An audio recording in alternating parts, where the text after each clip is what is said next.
Negative क्या लगा पिछले कुछ सालों में? नेगेटिव कुछ चीज है, देखो टाटा की गाड़ी है। नमस्कार दोस्तों, मेरा नाम है अमर और स्वागत है आपका आज की इस वीडियो में, जहां पे हम करने वाले हैं टाटा नेक्सॉन का एक ओनरशिप रिव्यू। ये टाटा नेक्सॉन डीजल है और आज बात करेंगे इस गाड़ी के ओनर से। शायद आप अभी तक पहचान गए होंगे कि किसकी ये गाड़ी है और किसका ये ओनरशिप रिव्यू होने वाला है। जिप ऑफ लाइफ, यानी कि आप समझ चुके होंगे अब नाम चेंज होके हो चुका है मोटो जिप। तो मुझे नहीं लगता इससे बेस्ट ओनरशिप रिव्यू आपको कोई और बता पाएगा। अरुण भैया से ही पूछेंगे कि इस नेक्सॉन में क्या क्या उन्हें दिक्कतें आई, क्या इसके पॉजिटिव्स हैं, क्या नेगेटिव्स हैं। तो आज कंप्लीट कवर करने वाला हूं इस वीडियो में। नमस्कार दोस्तों, मेरा नाम है अमर और स्वागत है आपका आज की इस वीडियो में, जहां पे हम बात करेंगे अरुण भैया से। इंट्रोडक्शन के तो मोहताज भैया है ही नहीं, क्योंकि सब जानते हैं भैया को, zip of life, Moto zip. अब बात करेंगे भैया से कि चैनल का नाम भी क्यों चेंज करा। बट सबसे पहले मैं आपको बताना चाहूंगा, आज ओनरशिप रिव्यू करेंगे टाटा नेक्सॉन का, भैया की गाड़ी का। 82,000 किलोमीटर ये गाड़ी चल चुकी है, डीजल वेरिएंट है। ये सब तो खैर मैं बेकार ही बता रहा हूँ, क्योंकि लोगों को सब कुछ पता है। इस नेक्सॉन को कौन नहीं जानता। इस नेक्सॉन की बहुत सारी वीडियो है ऑलरेडी यूट्यूब पे। हाँ, बट ओनरशिप रिव्यू की तो आज ही डल रही है पहले। हाँ, ओनरशिप मतलब कोई और तो आज ही डाल रहा है। मैं तो कई बार बताता रहता हूँ क्या परेशानियां आ रही हैं, क्या अच्छाइयां हैं। हाँ। लेकिन ऐसे प्रॉपर ओनरशिप रिव्यू जो है, पहला मौका भाई अमर दे रहा है हमें। भैया आप मुझे दे रहे हो ownership अरे review नहीं नहीं, बनाने छोटा का। भाई है अपना। तो दोस्तों मैं भी वेट कर रहा था कि जिस दिन अरुण भैया से मुलाकात होगी, नेक्सॉन का ओनरशिप रिव्यू उस दिन ही चैनल पे आएगा, मेरे छोटे से चैनल पे। छोटा बड़ा चैनल होता है, छोटा बड़ा कहीं से नहीं आ गया बीच में। हाँ जी भैया। तो भैया सबसे पहले आप यही बताओ व्यूवर्स को, मेरे जो व्यूवर्स हैं वो आपको भी देखते हैं, पर मेरे व्यूवर्स को ये बताओ कि टाटा नेक्सॉन क्यों परचेज करी। इसकी जो डिजाइन लैंग्वेज थी अमर भाई, मैं साफ साफ बता दूं, उस टाइम पे इको स्पोर्ट भी अच्छा ऑप्शन था। और कई बार दिमाग में आ रही थी क्रेटा ले लूं, क्रेटा इससे बड़ी हो जा रही थी और महंगी भी हो जा रही थी। और जैसा कि आप सब जानते हो दोस्तों, मेरे पास जो है नेक्सॉन का क्रेज मॉडल है, तो इसमें कुछ अलग से एलिमेंट है। जैसे यहाँ पे ये ब्लैक कलर का, पियानो ब्लैक कलर का अंदर इंटीरियर मिलता है, और उस पे जो ये नियॉन ग्रीन कलर की जो टचमेंट दी गई है, बाहर ORVM में टचमेंट है, और जो इसके व्हील कैप थे उसमें भी अलग था। तो ये गाड़ी, और हाँ, ब्लैक कलर में नेक्सॉन नहीं मिल रही थी, ये ब्लैक एंड सिल्वर कलर में डुअल टोन में आ रही थी। तो सड़क पे अलग एक तरीके से प्रेजेंस दिखाई देती है गाड़ी की कि हाँ भाई ये कौन सी गाड़ी है, आई कैची। हाँ, नेक्सॉन बेशक से आपने बहुत सारी देखी होगी, लेकिन जब आप ये वाला वेरिएंट देखते हो क्रेज वाला, तो ये एकदम से बंदा एक बार देखता जरूर है मुड़ के, यार मस्त गाड़ी लग रही है। तो पहली चीज तो वो थी। दूसरा, इसकी सेफ्टी रेटिंग तब तक आ चुकी थी कि भैया, तब इसकी 4 स्टार आई थी। जब मैंने ये गाड़ी ली तब ये 4 स्टार में थी। उसके बाद जब दोबारा ग्लोबल एनकैप में किया तो तब इसने 5 स्टार अचीव किए थे, लेकिन उसमें थोड़े से माइनर ट्विक किए गए थे जिससे वो 5 स्टार भी कर गई। तो सेफ्टी रेटिंग बहुत अच्छी थी। इसका जो परफॉर्मेंस मैंने देखा, फिर चला के टेस्ट ड्राइव ली, भाई साहब टर्बोचार्ज इंजन नेक्सॉन का बहुत ही फिनोमिनल है। आप तीन ऑप्शन के साथ इसको चला सकते हैं, इको पे, सिटी पे और आपका स्पोर्ट्स मोड पे। मतलब एकदम से चलाने के बाद लगता था कि हाँ इस गाड़ी में दम है। मतलब फील आ रही थी भाई वो वाली फील। मतलब जैसे मैं कभी जब डीजल चलाता हूँ ना, तो मुझे एक फील आती है, जैसे मैंने इको स्पोर्ट चलाई, तो जितना मैं उसके एक्सीलरेटर को इशारा दे रहा हूँ, तो गाड़ी का इंजन उतना ही रेस्पॉन्स, वो वाली तरीके से एक नेचुरल रेस्पॉन्स। तो वो आपको आ गई इसमें मैं सच बता रहा हूँ, नेक्सॉन चलाइए, डीजल कभी नहीं चलाइए, इको स्पोर्ट को पेल देती है भाई। साफ शब्दों में बता रहा हूँ। भगने में कई लोगों ने वो ड्रैग रेस की वीडियो भी डाली हुई है, भगने में हैंडलिंग और राइड क्वालिटी जो वो इको स्पोर्ट्स की से थोड़ी सी अपर चली जाती है। मतलब ये 19 है तो वो 21 है। स्पोर्ट पे क्यों नहीं गया, मुझे उसके डिग्गी पे जो स्टपनी लगी रहती है ना, वो थोड़ी सी अंदर से, मतलब अपनी अपनी देखो फीलिंग आती है, मेरे को वो पसंद नहीं थी। वो पर्सनली आपको मतलब एक नेगेटिव पॉइंट लगा उस गाड़ी का, कि यार पीछे बिना मतलब इसकी वो लेंथ, उसका कई लोगों को फायदा लग सकता है, कई को उसका नुकसान लगता है। मेरे को लगता है बिना मतलब पीछे ये डिग्गी में लगा रखी है। जिन लोगों ने कभी भी सफारी चलाई है ना, उनके जो दरवाजे हैं, उस स्टपनी की वजह से जो पीछे टायर लगा, वो थोड़े दिनों में उसके जो कब्जे है ना, वो ढीले हो जाते थे। मतलब ये वाला सिस्टम था। जो पुरानी सफारी डिकोर आती थी उसमें भी सेम यही यूज किया गया था। जो भी गाड़ी आप ऐसे देखोगे ना, पजेरो में भी आता था, तो उसकी जो डिग्गी है, जो डोर है पीछे वाला, उसमें दिक्कत हमेशा आती है। तो मेरे को इसलिए भी नहीं लेनी थी कोई स्पोर्ट। ठीक है, इस वीडियो में दोस्तों ये भी बात होगी एंड पे जाते जाते कि भैया यूट्यूबर तो है ही, टाटा का प्रोडक्ट चला रहे हैं, तो आफ्टर सेल सर्विस का इनका क्या तजुर्बा है। देखो, अभी मैं जहां से इसके सर्विस कराता हूँ, वहां लगभग मेरे को सब लोग जानते हैं। तो मेरे को शायद, मुझे लगता है, या आपके सब्सक्राइबरों को, मेरे सब्सक्राइबरों को भी ये लगता है कि हाँ टाटा इनको थोड़ी सी प्रायोरिटी देता होगा। लेकिन ऐसा नहीं है, क्योंकि मेरी गाड़ी का डीजल टैंक फूट गया था पुणे के अंदर। फूट गया था पुणे में मैं गया, वहां पे टाटा वालों का बहुत अच्छा रेस्पॉन्स था। ये कोई बायस्ड वीडियो नहीं है, मैं पहले ही बता दूं। इसमें क्या है, टाटा धीरे धीरे सुधार कर रहा है अभी। पहले क्या होता था, अगर अंदर की बात आप लोगों को पता है टाटा के बारे में, जो एडवाइजर होते थे वो ज्यादा आप जानते होंगे टाटा के बारे में, ये बहुत ज्यादा देश को सोच समझ के आगे बढ़ती है टाटा की जो कंपनी है। तो वो सारे एक्स सर्विसमैन रहते थे, एयरफोर्स से रिटायर होंगे, आर्मी से रिटायर होंगे, कोई पुलिस का रिटायरमेंट वाला होगा, मतलब उस तरीके के लोगों को ये सर्विस एडवाइजर वहां पे रख लेते थे, अपॉइंट कर लेते थे कि भाई ये देश की सेवा करके आए हैं। तो उनसे थोड़ी आप जाके कभी गौर करना इस चीज की, टाटा के सर्विस सेंटर में ज्यादातर लोग जो है अभी भी मोर देन 50% आपको एक्स सर्विसमैन मिलेंगे। हाँ। उन लोगों को जरूरी नहीं है गाड़ी की नॉलेज हो। सही बात है। अब आके टाटा ये काम कर रहा है, जो यंग जनरेशन आ रही है, जो पढ़ी लिखी है, जिन्होंने ऑटोमोबाइल में कुछ सीख रखा है, उनको अपॉइंट करने लगा है। अब भाई जो उस चीज का पर्टिकुलर एक बंदा है उस फील्ड का, वो ज्यादा अच्छी आपको सर्विस देगा या एक्स सर्विसमैन। मैं एक्स सर्विसमैन को इसमें कहीं ब्लेम नहीं कर सकते। हाँ, उनको नॉलेज ही नहीं थी उस चीज की, हालांकि ट्रेनिंग भी दी गई, सब कुछ दी गई, एक एज सीखने की होती है। हाँ। अब जो बंदा मान लो सोच लो 45 साल में रिटायरमेंट लेके, वो कैसे गाड़ियों के बारे में सीखेगा? नहीं वो हाँ। बस अपने एक ये तो है कि डिसिप्लिन मेंटेन कर सकते हैं, बट जो सर्विस चाहिए शायद उसमें जो कमी रहेगी वो इस वजह से रहेगी, जो कि अब लगातार इंप्रूवमेंट की तरफ है। अब आप जाओ ना टाटा के सर्विस सेंटर में, तो किसी यंग जो सर्विस एडवाइजर है उसे यंग को पकड़ना कि भाई हमें ये चीजें है, और वो उस हिसाब से काम करके भी देगा। हाँ, नहीं मैंने भी है ना एक टाटा एल्ट्रोस का ओनरशिप रिव्यू बनाया था, मेरठ की गाड़ी थी, सेम उसी सर्विस सेंटर में सर्विस भी हो रही है। उन भैया ने भी यही बताया कि उनका तो काफी अच्छा सपोर्ट है वहाँ पे ऑलरेडी। हाँ, नहीं श्रीवासु की मैं नाम ले देता हूँ। हाँ। श्रीवासु वाले बहुत अच्छा सर्विस देते हैं। श्रीवासु वालों का तो मेरे भी 2-4 रिश्तेदार है जो टाटा की नेक्सॉन ही चला रहे हैं, उनका भी यही रेस्पॉन्स है। मैं यहाँ तक भी बताना चाहूंगा, भैया ने मुझे एक बार बताया था, मेरे एक भैया उन पे डीजल नेक्सॉन थी कि नोएडा में सर्विस करा रहे थे, तो सर्विस जा रही थी 10,000 से ऊपर। हाँ। श्रीवासु पे वो अपने होम टाउन मेरठ में आए तो वही सर्विस उनकी 5.5 तक निमट रही थी। अरे आप यकीन नहीं करोगे भाई, मैं दिल्ली से आके मेरठ में सर्विस करवाता हूँ अपनी गाड़ी की। हाँ। दिल्ली में सर्विस सेंटरों की कमी नहीं है। एक तो माहौल बहुत अच्छा लगता है, पहले से जानते हैं। और जो आपने कॉस्ट कटिंग की बात करी है, एक चीज है उसमें माइनर ट्विक करके उसे ठीक किया जा सकता है, मतलब जरूरी नहीं है कि उसको बदलना ही है। एक शोरूम वाले कई जगह वो देखो अलग अलग डिफरेंशिएट कर सकता है कि भाई किस शोरूम का ओनर किस तरीके से अपने पैसे कमाना चाह रहा है। हाँ।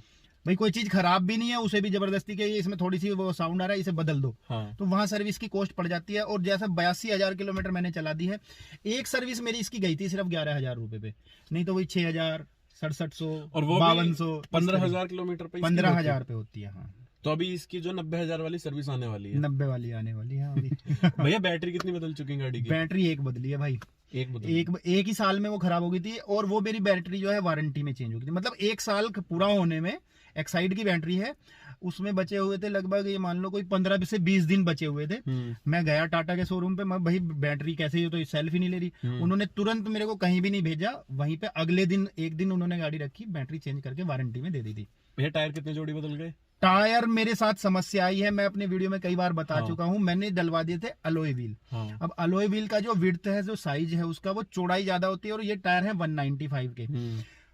अलॉय व्हील पे डलने चाहिए थे 215 के, मैंने 195 वाले 215 साइज पे चढ़ा दिया, तो उसकी ढोलक बन गई, मतलब वो टायर ऐसे दब गया। तो हल्का भी हवा कम वीडियो आई थी चैनल पे। हाँ, हल्की सी भी हवा कम हो तो वो लग के एकदम से टायर अलॉय व्हील काट देता है। स्टील रिम क्या है, अगर हल्की हवा कम है और वो लग जाता है, तो आपको मैं दिखाऊंगा, देख सकते हैं कि भाई हमारा जो ये स्टील रिम है ये भी थोड़ा बैंड हो रखा है, लेकिन इसने टायर नहीं काटा है। तो अलॉय व्हील के कारण मेरे को 3 टायर चेंज करवाने पड़े।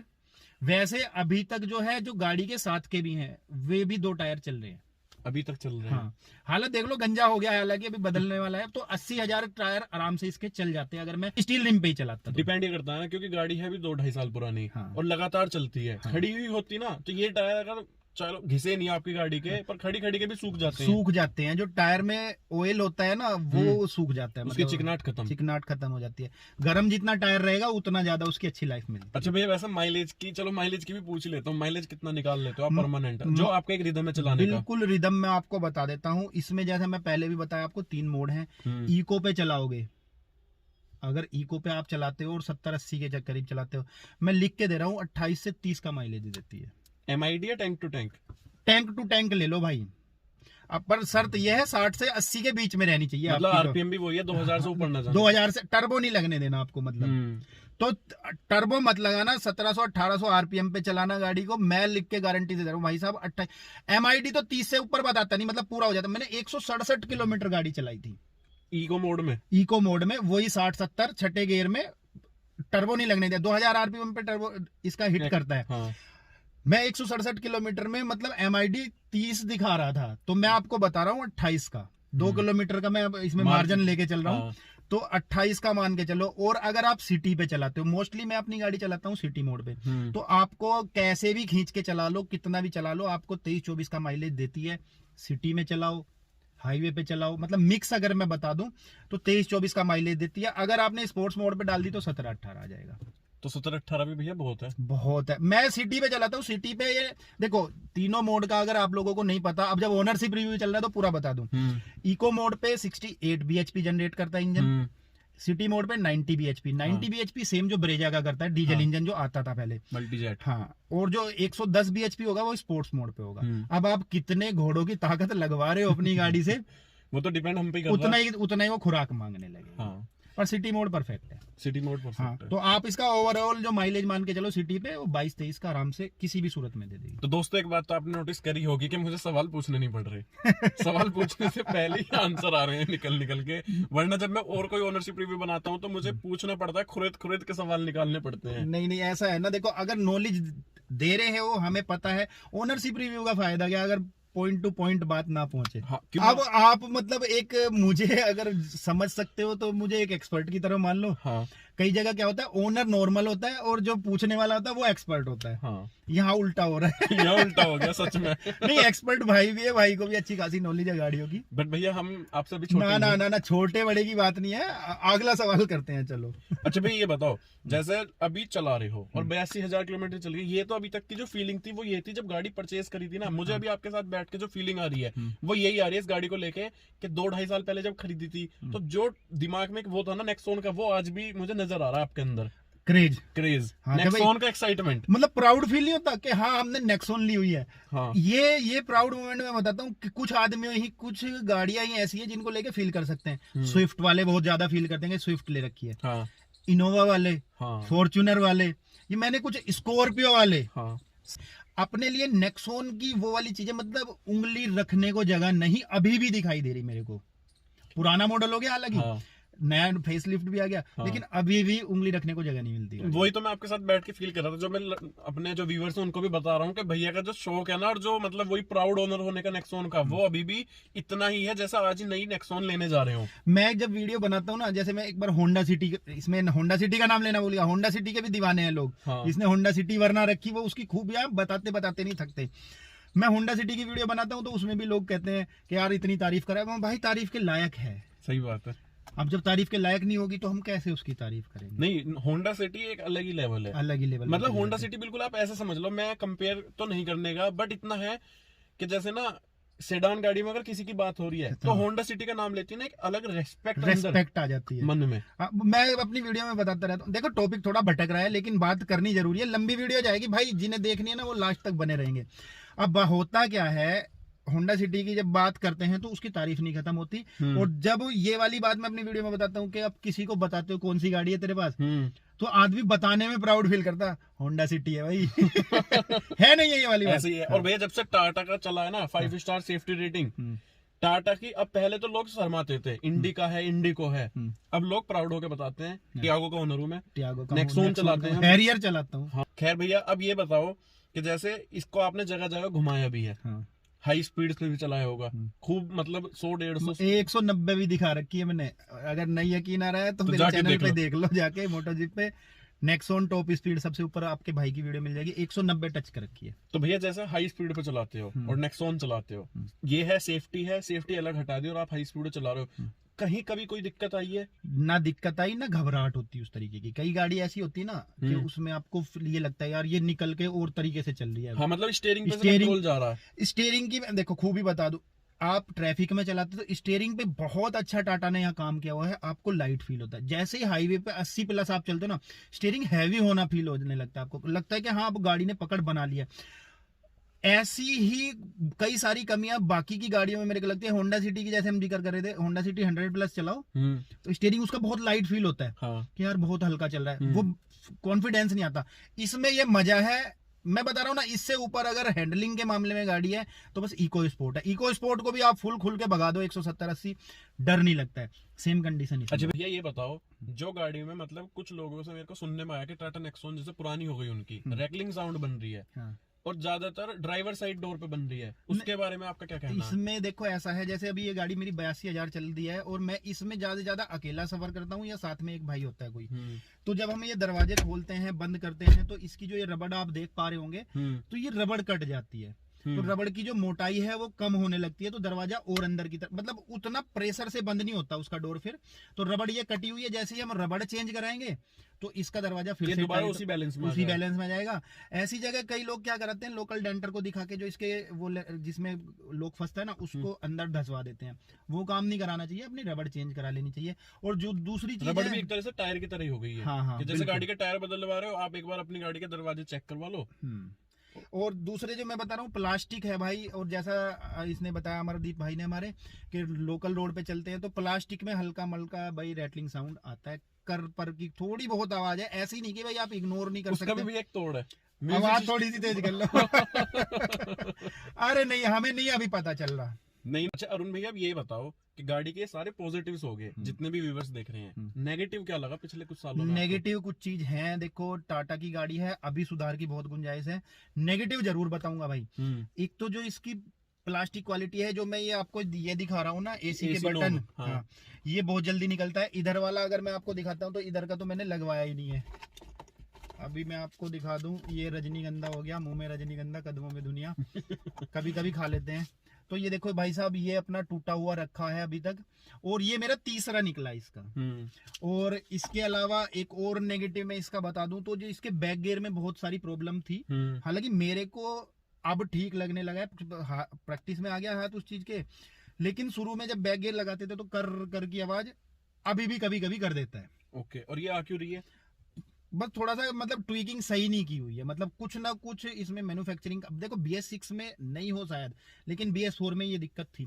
और एक और चीज है, जब हम स्टीयरिंग पूरा एक साइड काट देते हैं और गाड़ी बैक गियर में लेके चलते हैं, हल्की सी बैक में की, पूरा स्टीयरिंग एक साइड काट दिया, और जब उसको आप बैक गियर से निकाल के चलते तो स्टीयरिंग फंस जाता है, अटक जाता है बिल्कुल। ओके, कट घूमेगा नहीं, मतलब हल्का सा आपको इतना टाइट करके घुमाना पड़ेगा, फिर वो अपना जो है स्टीयरिंग फिर से नॉर्मल हो जाएगा। मतलब आपने बैक गियर में गाड़ी लगा रखी है, पूरा स्टीयरिंग या तो लेफ्ट या राइट की तरफ अगर पूरा कटा हुआ, कट बोल गया है वो, और फिर आपने बैक गियर से निकाल के उसको घुमाओगे ना तो स्टीयरिंग कई बार लॉक हो जाता है। मोस्टली ऑफन, मतलब लॉक नहीं बोल सकते, पावर स्टीयरिंग नहीं रहता। जैसे नॉर्मल स्टीयरिंग नहीं होता ट्रैक्टर का, वो वाला होता है, बहुत जान लगा के उसको ऑल्टो वाला। हाँ, तो उसको मतलब आपको ये मानो लगभग 25% उसका राउंड जान लगा के घुमाना पड़ेगा, फिर शायद उसका जो। तो ये हर बार आती है, कभी कभी 25% मैं कह सकता हूँ, मतलब 100 बार करोगे तो 25 बार ये दिक्कत आ जाती है। और इसके साथ साथ एक और कमी मुझे इसकी लगती है, इसकी एसी की। एसी की जो कूलिंग है वो उतनी नहीं है जितनी होनी चाहिए। कूलिंग में जरूर इसकी दिक्कत है, जब से नहीं आई है तब से ही मतलब मेरे को इसमें अभी भी लगता है कि हाँ, उस लेवल की ठंडी नहीं कर रही है। या होंडा सिटी में या किसी दूसरी जैसे हुंडई की गाड़ी में बैठते हैं, हाँ, तो उस लेवल की ठंड, ऐसा नहीं कि भाई गर्मी लगाएगी। मैं समझ गया, जैसे इको स्पोर्ट एसी के मामले में तगड़ी है, 1.5 टन का एसी। हाँ, तो ये इसमें ये एसी की दिक्कत है। और बाकी जैसा मैं बताता रहता हूँ, एक और चीज इन्होंने गड़बड़ कर रखी है, जो गड़बड़ मान लो इसको खूबी, जो ए पिलर है ना हमारे, ये बहुत ज्यादा थिक है, बहुत ज्यादा मोटे हैं, और उसी के साथ हमने लगवा दिए हैं ये डोर वाइजर। डोर वाइजर के साथ में हमारा ORVM आ जाता है। तो यहाँ से अगर मैं आपको दिखाता हूँ तो हमारा राइट साइड का जो व्यू है वो बिल्कुल ब्लॉक हो जाता है। जो अनट्रेन ड्राइवर है, अगर वो इस गाड़ी को लेके अचानक से भीड़ भाड़ में राइट मोड़ेंगे, लेफ्ट मोड़ेंगे, तो वो टच कर देते हैं। ये दिक्कत सबसे ज्यादा जो मैंने नोटिस करी तब आती है, जैसे आप किसी हाईवे पे रोड क्रॉस कर रहे हो और आपकी गाड़ी स्लोप में है, और तब आप पूरा टर्न लेंगे अपना राइट वाला। बिल्कुल, तो वहां राइट में लो या लेफ्ट में लो, लेफ्ट में भी यही हाल है। तो ये 2-3 चीजें मेरे को लगी, और तो कोई कमी मुझे ऐसी इसमें गाड़ी में नहीं लग रही है। अब ये बताओ, जैसे आपको BS6 का भी एक्सपीरियंस है, अगर अभी कोई 2021 आने वाला है, गाड़ी परचेज करना चाह रहे हैं, डीजल हो चाहे पेट्रोल, तो उन्हें XUV 300 लेनी चाहिए, फोर्ड इकोस्पोर्ट या टाटा नेक्सॉन? देखो, अगर पेट्रोल में जा रहे हो तो पेट्रोल में मेरे हिसाब से फिर मैं कहूंगा ब्रेजा है। Okay 1.5 litre. हाँ, ब्रेजा फिनोमिनल है। आप जा सकते हो वेन्यू के लिए भी। पेट्रोल में मैं नेक्सॉन को कभी रिकमेंड नहीं कर सकता। ओके। पेट्रोल में इसका जो टर्बो लैग है वो फील होते, हालांकि इन्होंने 120 bhp कर दी है अभी पेट्रोल में, पर फिर भी आपको टर्बो लैग फील होता है। मैं चलाई है नेक्सॉन पेट्रोल वाली। डीजल में टॉर्क ज्यादा होता है, आपका टर्बो भी किक इन नहीं हुआ है तब तक भी आप अपना बिना टर्बो के भी चला रहे हो तो लगता है कि गाड़ी खींच रही है, मजा दे रही है। जो टर्बो के बाद और दे देने लगती है। पेट्रोल में पावर लैग महसूस होता है बिना टर्बो के। ठीक है। और हाँ डीजल, हाँ मैं यही पूछ रहा था। फिर डीजल में इस टाइम मेरे हिसाब से तीनों गाड़ियां मेरे को बढ़िया लगती हैं। आपकी ये इको स्पोर्ट भी, एक्सयूवी भी और नेक्सॉन भी। नेक्सॉन सबसे सस्ती है इनमें। हाँ, मेन रीजन यही है। नेक्सॉन जिस प्राइस में नेक्सॉन आती है, इसलिए मैं नेक्सॉन को डीजल में सबसे ऊपर रखता हूँ, क्योंकि ये आपको दूसरे जो इसके कंपटीटर हैं उससे 1 लाख रुपए बचा जाती है कहीं ना कहीं धीरे से। 1 लाख रुपए बहुत होते हैं। 1 लाख रुपए का डीजल कितने साल में फूकोगे? रनिंग के मतलब साल तो साल ये मान के चलो कि गाड़ी आपकी कम से कम 20,000-25,000 किलोमीटर तो चलेगी। अरे लोग मुझे कहने लगे तू तो टाटा का ब्रोकर बना हुआ है, टाटा की होता है। भाई देखो, जो जेन्युइन बात है वो आपको बताई है। दोस्तों साथ में आप ये भी तो देखो ना, नेक्सॉन क्यों बिक रही है अभी पता भैया। जैसे मैंने सोनेट ली तो सोनेट पे सबसे ज्यादा यही आ रहा था कि आपने नेक्सॉन एक्सएमएस क्यों नहीं खरीदी। नेक्सॉन मैं आपको बता दूं, सोनेट से वाकई में बेहतर है नेक्सॉन। भैया मैं अपनी वीडियो में खुद कहता हूँ, मैंने कभी भी ये नहीं बोला कि नेक्सॉन बुरी है सोनेट के सामने। अगर दोनों गाड़ियां पेट्रोल में आप ले रहे हो, ये वीडियो में ये भी मैं बात बता रहा हूँ, अगर आपका बजट है कि आप 9,40,000 खर्च कर रहे हो, सोनेट कैंसिल कर दो, नेक्सॉन ले लो। नेक्सॉन ले लो, पेट्रोल ले लो। हाँ। अरे उसमें मतलब चलो कभी सोनेट की वीडियो में बात करेंगे। सोनेट के मेरे अंदर से फीलिंग आती है कुछ सोनेट को लेके कभी और बात कर लेंगे। चलो दोस्तों, इस वीडियो का भी यहीं पे एंड करते हैं। अगर आपके कुछ डाउट रह गए हो तो कमेंट बॉक्स में लिख दीजिएगा भरपूर, और वीडियो को लाइक कर दीजिएगा। नहीं, मेरा कोई भाई सब्सक्राइबर मेरा चैनल देखता है और ये भी वीडियो देख रहा है तो भाई के चैनल को जरूर सब्सक्राइब कर ले। काफी अच्छी वीडियो इसने डाली है अभी रिसेंटली। सो कई दिनों से भाई पीछे पड़ रहा था कि भैया आपकी गाड़ी का वीडियो करना है, ये करना है। मैं चलो भाई आएंगे, पर अपनी मेहनत करते रहो, जेन्युइन जो बात है लोगों तक अमरदीप वो पहुंचाते रहो। जी भैया मेरी तो यही कोशिश है लगातार जेन्युइन चीजें लोगों को पहुंचाने की। अब लोग मेरी बात और ज्यादा सुनने लगेंगे। सब्सक्राइब जब करते हैं लोग सब्सक्राइब चैनल को, जब आप जेन्युइन बात बताते हो। जी हाँ, कभी भी वो मत करना, चैनल शुरू नहीं करते लोग, वीडियो शुरू नहीं करी तो पहले जाके सब्सक्राइब कर लो, घंटा दबा दो, लाइक कर दो, वो कर दो। देखो आप जो लोग अभी तक वीडियो पर रुके हुए, चाहे 2 लोग देख रहे हो अभी तक, वो इस बात से जरूर एग्री करेंगे। अगर वीडियो पसंद आ रही है ना तो अभी जाके बंदा सब्सक्राइब कर लेगा। जी ऐसे ही है। हाँ चलो कर लेते हैं, आपको बोलने की जरूरत नहीं पड़ेगी। तो ये प्यार होता है भाई, आप लोगों के लिए अच्छी बातें हमारे थ्रू, भाई के थ्रू या किसी और भी यूट्यूबर के थ्रू पहुंचती है। अगर शुरू में ही वो बकवासबाजी 30 सेकंड 40 सेकंड ये कर देगा ना कि भाई subscribe, hit the like button और ये तो वो नहीं ऑथेंटिक लगता फिर। चलो दोस्तों, इस वीडियो को यहीं पे एंड करते हैं और गाड़ी को चला के देखता हूँ मैं। हाँ, इसी के साथ दोस्तों गुड बाय, जय हिंद, वंदे मातरम।